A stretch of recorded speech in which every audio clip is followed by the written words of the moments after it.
O Física Vestibular oferece gratuitamente para você a resolução comentada das questões de física do Enem 2015, parte 3. No final, se você gostou ou se foi útil para você, comente e inscreva-se. O fisicavestibular.com.br agradece. Questão número 10 do Enem MEC, ano 2015. Essa questão ela é muito trabalhosa, ela envolve mecânica, a lei de Hooke, ela envolve lançamento oblíquo e conservação de energia mecânica.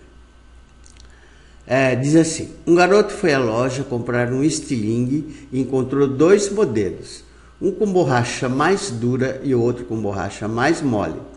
O garoto concluiu que o mais adequado seria o que proporcionasse maior alcance horizontal D maiúsculo para as mesmas condições de arremesso quando submetidos à mesma força aplicada. Sabe-se que a constante elástica KD do estilingue mais duro, então do estilingue mais duro é KD, é o dobro da constante elástica KM do estilingue mais mole. Ele quer a razão entre os alcances referente aos estilingues com borracha dura e mole, respectivamente, é igual a. Então, ele quer a razão DD sobre K, KD sobre KM, e aqui estão as alternativas. Muito bem. Primeiro vamos no teorema da conservação de energia. Olha, eu coloquei aqui um desenho para você entender melhor. Nessa situação da figura 1, o menino esticou o estilingue, então ele transferiu energia potencial elástica para a pedra que está aqui na mão dele. Então, nessas condições, a pedra tem energia potencial elástica armazenada aqui através do elástico do estilingue. E essa energia potencial elástica armazenada nessa figura 1, tá? Ela vale. A energia potencial elástica é fornecida por EPE, é igual a K, que é a constante elástica da mola, x quadrado sobre 2x é a deformação da mola, está aqui na figura 1. Então, essa é a energia potencial elástica armazenada na situação da figura 1. Essa energia potencial elástica, kx quadrado sobre 2, nela o K é a constante elástica da mola e x é a deformação da mola. Quando ele soltou a pedra, tá? E a pedra abandona o estilingue com velocidade v, toda essa energia potencial elástica armazenada aqui se transformou em energia cinética nesse instante em que a pedra está abandonando o estilingue com velocidade v. Então, esse é mv quadrado sobre 2, que é a forma da energia cinética, m é a massa da pedra que está saindo do estilingue com velocidade v. Então, na figura 1, toda energia potencial elástica armazenada se transformou em energia cinética no instante em que a pedra está abandonando o estilingue com velocidade v. Então, igualando essas duas energias pelo teorema da conservação da energia, tá? Que a energia é a mesma, a energia mecânica é constante. Então, você vai ter kx quadrado sobre 2 é mv quadrado sobre 2. 2 com 2 cancela. Você vai ter que v quadrado é kx quadrado sobre m. V é a velocidade com que a pedra abandona o estilingue, K é a constante elástica da mola, X é de quanto essa mola do estilingue, essa borracha do estilingue está deformada, e M é a massa da pedra. Agora vamos para a lei de Hooke. A lei de Hooke diz: F é a intensidade da força externa deformadora, que comprime ou que distende a mola. E a força elástica, Fe, é a intensidade da força elástica que tende a fazer com que a mola retorne à posição normal. X é a deformação da mola em relação à situação normal da mola, no nosso caso, do elástico. E K é a constante elástica da mola, do elástico, medida no sistema internacional em Newton por metro. E ela é característica de cada elástico, no caso do exercício, duro e mole, ou mola, e depende do material do que o mesmo é feito, do número de espiras, se for mola, das dimensões do elástico, da mola, etc. Hooke determinou experimentalmente que em regime de deformação elástica, a intensidade da força elástica Fe é diretamente proporcional à deformação X, ou seja, Fe é igual a Kx. Então, pegando essa lei de Hooke, isolando X nela, você vai ter que X vai ser Fe sobre K.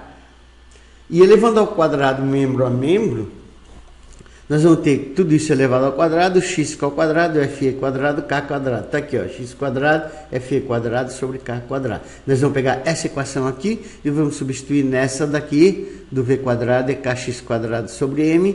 Então, v quadrado, kx quadrado sobre m, tá? Vai ficar k no lugar do x quadrado. A gente botou f quadrado sobre k quadrado, ó, k com o quadrado cancela, multiplicando isso aqui pelo inverso desse, você vai ter que v quadrado é f quadrado sobre km. V é a velocidade com que a pedra abandona o cilindro, F é a força que está deformando a mola, o elástico na figura 1, K a constante elástica do elástico e M é a massa da pedra.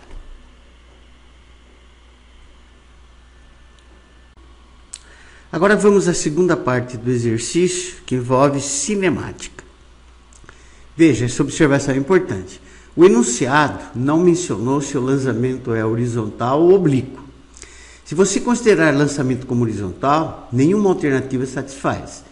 Eu considerei como lançamento horizontal, resolvi o exercício, acontece que é mais fácil, é mais simples, considerando o lançamento como horizontal, só que eu não achei alternativa nenhuma, tá? Então, nós vamos considerar o lançamento como sendo oblíquo, porque aí a resposta alternativa satisfaz. Mas, de qualquer maneira, como o enunciado não mencionou se ele é horizontal ou oblíquo, eu acho que essa questão deveria ser anulada. Vai saber que o Enem vai fazer. Muito bem, então vamos lá. Lançamento oblíquo. Relação entre o alcance D, é esse alcance daqui até aqui, ó, tá? Então aqui eu botei o jogador chutando bola, mas na realidade é a nossa pedra e o estilingue, tá? Então, relação entre o alcance D, a velocidade inicial de lançamento V0, no nosso caso é V, né? E o ângulo de lançamento alfa, que é o ângulo entre aqui a horizontal e aqui, ó. Trabalhando só na vertical, inicialmente, a velocidade vertical da bola no ponto de lançamento V0y, aqui, ó, velocidade só na vertical, ela sobe, para e desce. Então, ela vai ter uma velocidade inicial, tá? V0y, aí o que ela faz? Ela sobe, quando a bola atinge esse ponto aqui, a velocidade dela é 0, ele começa a descer, e a velocidade y volta, e quando ele chega aqui, vai ser menos V0y, porque no lançamento vertical, a velocidade, em cada ponto, a velocidade é a mesma, tanto na subida como na descida, só que na subida é positivo e na descida é negativo. Então, ela saiu daqui só na vertical com V0y e retornou com menos V0y. Então, a velocidade vertical da bola no ponto de lançamento V0y e no ponto de chegada é menos V0y. Jogando na equação do lançamento vertical, Vy igual a V0y menos GT. Então, vai ficar menos V0y é igual a menos V0y menos GT. Leva isso para lá, vai ficar tudo negativo, tá? Então, e o que vai acontecer? 2V0y é igual a GT. Desculpe, eu me equivoquei aqui, tá? Então, na realidade, aqui é menos V0y e aqui é mais V0y. Repetindo, aqui é menos V0y, aqui é mais V0y. Quando os dois vão para a esquerda, ficam os dois negativos. Você multiplica tudo por menos 1, você vai ter que 2V0y igual a GT. Então, T vai ser 2V0y sobre G. O que eu achei? Nesse tempo, a bola percorre a distância, a altura, tá? A Y, que é a altura que ela só... Tempo que ela demora para subir e descer, mas acontece na vertical. O tempo que ela demora para subir e descer na vertical é o mesmo tempo que ela vai demorar para percorrer todo esse alcance X aqui, tá? Então, esse tempo é o tempo que ele demora para subir e descer para percorrer esse alcance horizontal X, que foi chamado de D. Então, ele vai percorrer a distância ΔS, que é X, né? Que é V vezes T. Esse V é o V0x, porque no lançamento horizontal agora, esse é o V0x, a velocidade é constante e vale V0x em todos os pontos. Então, a equação do alcance horizontal é x é igual a V0x vezes t. Então, x vai ser V0x, só que eu substituo o t por 2V0y sobre g. Então, x vai ser o V0x, a projeção dele no eixo x é V0 cosseno alfa, e 2 vezes o V0Y, a projeção dele na vertical, seno de alfa, tudo isso sobre G. Então você vai ter que x vai ser V0 ao quadrado, 2 seno alfa, cosseno alfa sobre G. Acontece que da matemática, 2 seno alfa cosseno alfa igual a seno de 2 alfa. Então x vai ser V0 quadrado, seno de 2 alfa vezes G. Essa daqui é a equação do alcance horizontal. É esse alcance daqui até aqui que o exercício está pedindo. No caso do nosso exercício, o alcance horizontal D é D, no lugar de x é o D, e o V0 é o V, que é a velocidade com que a pedra está saindo do estilingue. Então, esse alcance horizontal D vai ser V quadrado, seno de 2 alfa G. Essa equação eu chamei de 2. Aí nós vamos pegar a equação 1 lá em cima, essa daqui, olha bem nela aqui, tá vendo? F quadrado sobre km, e nós vamos jogar ela nessa daqui, ó. Então, 1 em 2, você vai ter que D vai ser igual a F quadrado, seno de 2 alfa sobre kmg. D é alcance horizontal, F é a força com que a mola está sendo distendida, alfa é o ângulo, 2 alfa é o ângulo entre a horizontal e lançamento, K é a constante elástica da mola, M é a massa da pedra e G é a aceleração da gravidade. Então, voltando no nosso exercício, agora é o seguinte: para a mesma intensidade de força F, como diz o enunciado, que a força F é a mesma, e as mesmas condições de lançamentos de projéteis, de mesma massa, a pedra é a mesma, o alcance provocado pelo elástico duro, que a gente achou lá, tá? É dd, alcance do duro, F quadrado, seno de 2 alfa sobre constante elástica do duro, mg. E o alcance provocado pelo mole é dm do mole, F quadrado, seno de 2 alfa, constante elástica do mole, mg. Mas pelo enunciado, o KD é 2 km, a constante elástica do elástico duro é 2 vezes a do mole. Então, o alcance do D vai ser F quadrado, seno de 2 alfa, no lugar do KD eu coloquei 2 km mg. E do mole continua, F quadrado, seno de 2 alfa, km mg.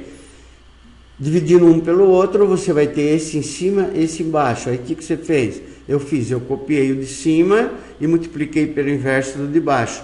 Pode olhar que tudo cancela. Ó, F quadrado com F quadrado cancela, é o mesmo. Km com km cancela. Seno de 2 alfa com seno de 2 alfa cancela. E mg com mg cancela. Então você vai ter o que o exercício está pedindo, que KD sobre km é igual a meio. Resposta, alternativa correta, B de bola. 11ª questão envolve eletrodinâmica, conceitos de associação série e paralelo. Um estudante precisando instalar um computador, um monitor e uma lâmpada em seu quarto, verificou que precisaria fazer a instalação de duas tomadas e um interruptor na rede elétrica. Decidiu esboçar com antecedência o esquema elétrico. O circuito deve ser tal que as tomadas e as lâmpadas devem estar submetidas à tensão nominal da rede elétrica. Então, as duas lâmpadas devem estar submetidas à tensão da rede. E a lâmpada deve ser ligada ou desligada por um interruptor. Então, as duas tomadas devem estar ligadas à tensão nominal da rede. E a lâmpada pode ser ligada ou desligada por um interruptor sem afetar os outros dispositivos. Ou seja, o monitor e o computador deve funcionar normalmente, independente de você ligar ou desligar a lâmpada. Pensou? Símbolos adotados. Esse é o símbolo da lâmpada, esse é o símbolo da tomada, esse é o símbolo do interruptor. Ele pede qual dos circuitos esboçados atende às exigências, e aqui estão os circuitos. Resolução é simples. Para que as tomadas, como pede o enunciado, estejam submetidos à mesma diferença de potencial DDP, que é a mesma coisa que tensão, que é a mesma coisa que voltagem, a gente chama de U, essas duas tomadas devem estar ligadas em paralelos. Por quê? Porque nesse tipo de associação, a tensão U é a mesma que a da rede. Então, essas duas tomadas têm que estar em paralelo. Características da associação paralela. tá? A tensão em cada elemento é o mesmo que a tensão da rede, que é a tensão total oferecida ao sistema. Mas o interruptor, ele deve estar ligado em série com a lâmpada. E, quando fechado, ele acende a lâmpada, que fica em paralelo com as tomadas e submetida à mesma tensão que todas elas. Então, quando ele está fechado, está aqui o exemplo, tá vendo? Ó, aqui está a lâmpada e aqui estão os dois interruptores. Tudo submetido, tudo em paralelo, tá vendo? Ó, isso está paralelo com isso, paralelo com isso. Todos eles estão submetidos à mesma tensão U, que é a tensão U da rede elétrica aqui. Quando eu abro a chave, o que acontece? A lâmpada deixa de funcionar, tá vendo? Ela não funciona mais. Mas acontece que esses dois continuam submetidos à mesma tensão que a da rede elétrica, funcionando normalmente. Então, desligando-se o interruptor, desliga-se a lâmpada sem alterar a ligação paralela das tomadas com a rede, que continuam sujeitas à mesma DDP nominal U da rede, e pode olhar que a alternativa correta é a alternativa E. 12ª questão, termofísica, mais precisamente trocas de calor. Uma garrafa térmica tem como função evitar a troca de calor entre o líquido nela contido e o ambiente, mantendo a temperatura de seu conteúdo constante. Uma forma de orientar os consumidores na compra de uma garrafa térmica seria criar um selo de qualidade, como se faz atualmente, para informar o consumo de energia de eletrodomésticos. O selo identificaria cinco categorias e informaria a variação de temperatura do conteúdo da garrafa depois de decorridas 6 horas de seu fechamento, por meio de uma porcentagem do valor inicial da temperatura de equilíbrio, tá? Valor inicial da temperatura de equilíbrio do líquido na garrafa. O quadro apresenta as categorias e o intervalo de variação percentual da temperatura.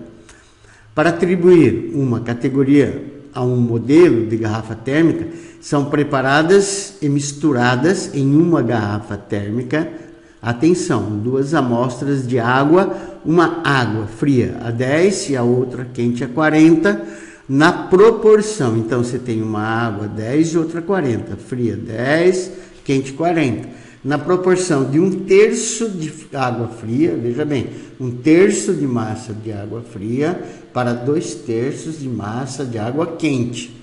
A garrafa é fechada.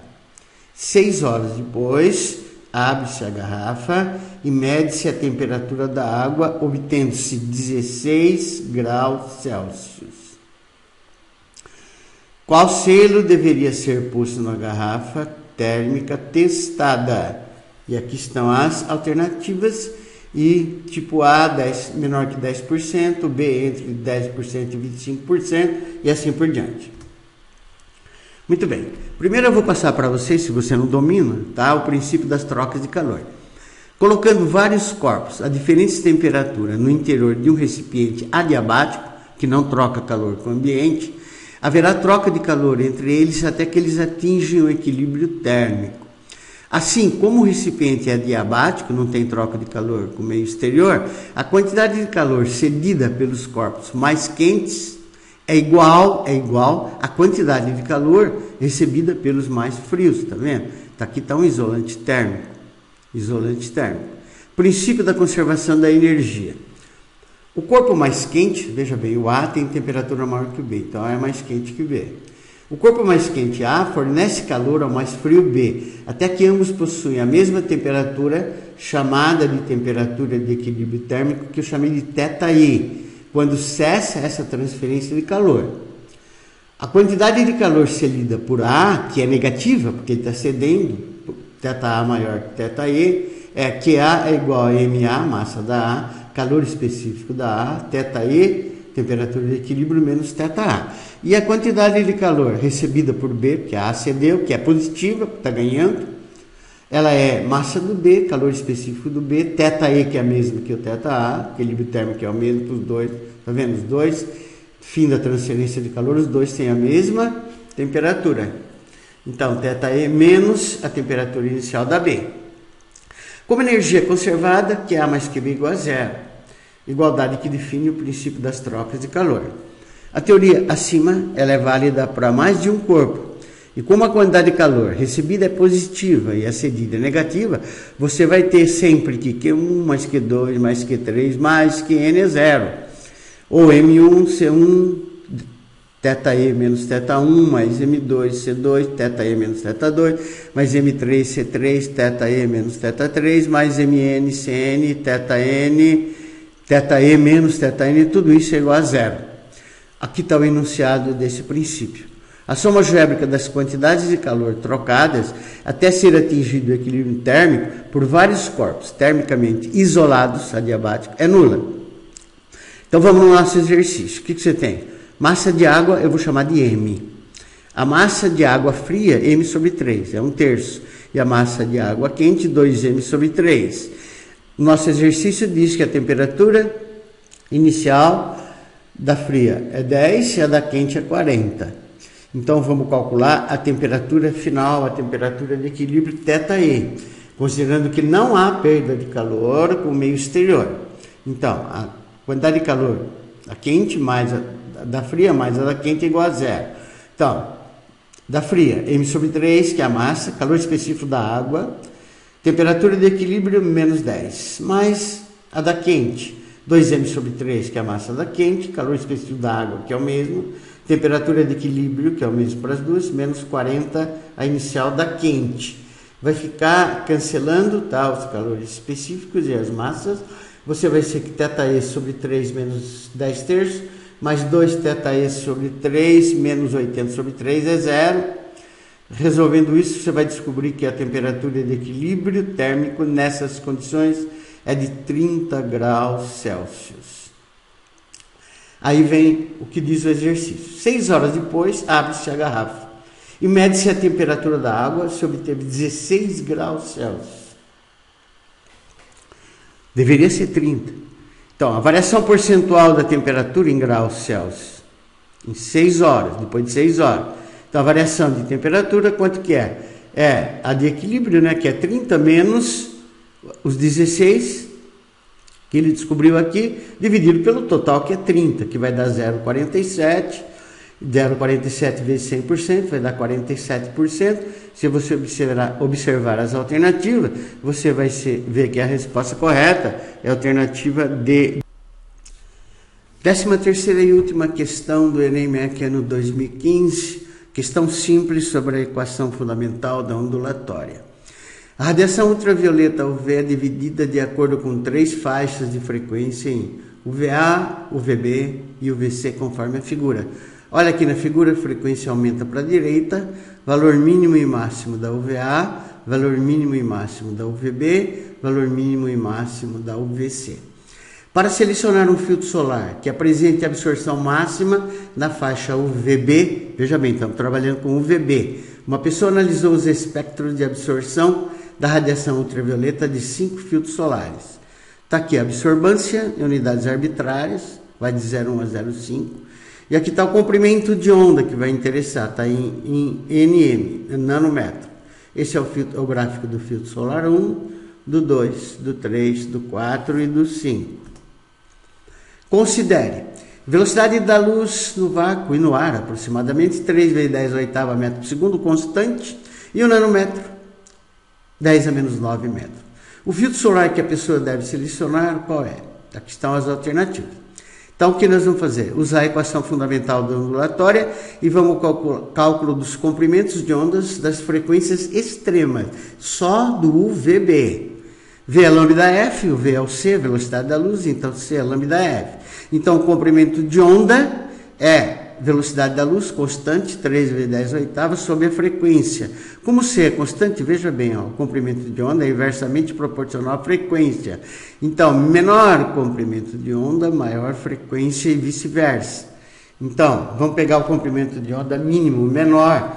Claro que nós vamos pegar a frequência máxima. Então, é o UVB, a frequência máxima dele está aqui, ó, 1,03 vezes 10 a 15. Então, o comprimento de onda mínimo vai ser a velocidade da luz constante, 3 vezes 10 oitavas, sobre 1,03 vezes 10 a 15, que vai dar 2,9 vezes 10 a menos 7 metros, que vai dar 290 nanômetros. O comprimento de onda máximo, você pega a frequência mínima do UVB, que é aqui 9,34 vezes 10 a 14. Então, é constante o C, 3 vezes 10 oitavos, sobre 9,34 vezes 10 a 14. Comprimento de onda máxima vai ser 3,2 vezes 10 a menos 7, que vai dar 320 nanômetros. Então, o comprimento de onda está entre 290 metros e 320, que está mais ou menos aqui. Ó. Aqui está o 315, tá? O 320 está mais ou menos aqui. Então, o máximo que ele está pedindo, a absorção máxima está lá em cima, é a dessa onda aqui, ó. Dessa daqui, ó. Desse UV aqui, ó. Tá vendo? E esse UV, acompanha comigo aqui, ó. É o filtro solar 4 e a alternativa correta é a B de bola.